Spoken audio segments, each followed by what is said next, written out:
चीन से सटा हुआ ताइवान आखिर कैसे कोरोना की जंग में जीत गया? आखिर इस देश के पास कौन सा हथियार था जो शायद ही किसी और देश के पास हो? नमस्कार, आप देख रहे हैं कोरोना क्रॉनिकल्स। मैं हूं सोनिका जयाल और आज बात करेंगे ताइवान की। दोस्तों, ये चीन से एकदम सटा हुआ देश है। पहले चीन के ही अंदर आता था, लेकिन इन दोनों के बीच बहुत सारी वॉर्स हुई जिसकी वजह से ये अलग हो गया। और अब इस देश ने कोरोना से जंग लड़ ली है, जंग जीत ली है। और बहुत ज्यादा हैरानी की बात है कि एकदम चीन से सटा हुआ है। यहाँ कोरोना का संक्रमण सबसे ज्यादा फैलना चाहिए था, लेकिन ऐसा नहीं हुआ। तो चलिए आपको बताते हैं कि आखिर ऐसा पॉसिबल कैसे हुआ।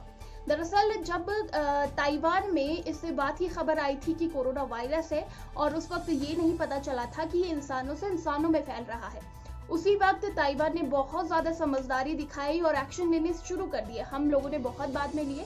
इस देश ने बहुत पहले ही चीन से आने वाली फ्लाइट्स को पहले ही उन पर रोक लगा दी थी, आवाजाही एकदम बंद कर दी थी। और अगर कोई बाहर से व्यक्ति आ रहा था ताइवान में, तो उसे 14 दिन के क्वारंटीन सेंटर में रखा जा रहा था।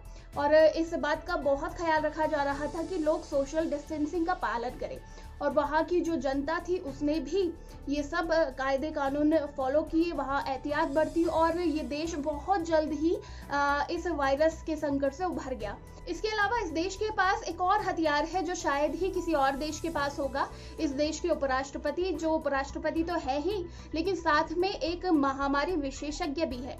और इनकी ही अगुवाई में सारी गाइडलाइंस इस देश में जारी की गई। और क्योंकि इस बीमारी के खिलाफ लड़ने का बहुत ज्यादा अनुमान उनके पास था, जब सार्स वायरस ताइवान में फैला था तब भी वो महामारी विशेषज्ञ की तरह कार्य कर रहे थे, और उसके बाद वो उपराष्ट्रपति बने थे। यानी बहुत सारा अनुभव उनके पास था, और इस अनुभव को उन्होंने इस्तेमाल भी किया। इसके अलावा सार्स वायरस के टाइम पर वहाँ बहुत सारी लैब्स बनाई गई, और इस कोरोना के संकट के चलते इन लैब्स का इस्तेमाल भी किया गया। जो ताइवान के उपराष्ट्रपति है चेन, वो इसी साल रिटायर होने वाले हैं 20 मई को, और इसके बाद भी वो एकेडमिक्स ज्वाइन करने वाले हैं और कोरोना वायरस से जुड़ी जानकारियां जुटाएंगे। और अपने देश की तो उन्होंने मदद की ही है, साथ ही वो पूरे दुनिया की मदद करना चाहते हैं। तो ताइवान इस वक्त बहुत बड़ा एग्जाम्पल सेट कर रहा है और हम सभी को सिखा रहा है कि अगर इस तरीके का संकट कभी भविष्य में आता है तो उससे कैसे लड़ना है। आपको बता दें, ताइवान में अभी कोरोना के सिर्फ 660 मामले सामने आए हैं, जिनमें से 4 लोगों की मौत हो चुकी है। और ये एक बहुत बड़ी बात है, क्योंकि बहुत कम आंकड़े सामने आए हैं। क्योंकि अब तक पूरे विश्व में 50 लाख से भी ज्यादा कोरोना संकट के मामले संक्रमण के मामले सामने आ चुके हैं, और साथ ही 3 लाख से भी ज्यादा लोगों की मौत हो चुकी है, और इनमें से 19 लाख लोग ठीक भी हो चुके हैं। भारत की बात करें तो संक्रमण का मामला 1 लाख तक पहुंच चुका है, जिनमें से 39,000 लोग ठीक हो चुके हैं, लेकिन 3,000 लोग अपनी जान गंवा चुके हैं।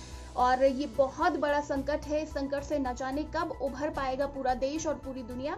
और अभी तक सिर्फ दावे किए जा रहे हैं कि जून में ये खत्म हो जाएगा, जून इसका पीक टाइम होगा, उसके बाद ये बहुत कमजोर पड़ने लग जाएगा। लेकिन इन दावों में कितनी सच्चाई है वो कोई नहीं जानता, और कब इसकी वैक्सीन बनकर तैयार होगी, कब पूरी दुनिया को इस वायरस से छुटकारा मिलेगा, कोई नहीं जानता। दोस्तों, आपको इस बारे में क्या लगता है, हमें नीचे कमेंट सेक्शन में जरूर बताइए। और इसी तरह के दूसरे कोरोना अपडेट्स के लिए सब्सक्राइब करें हमारे चैनल कोरोना क्रॉनिकल्स को।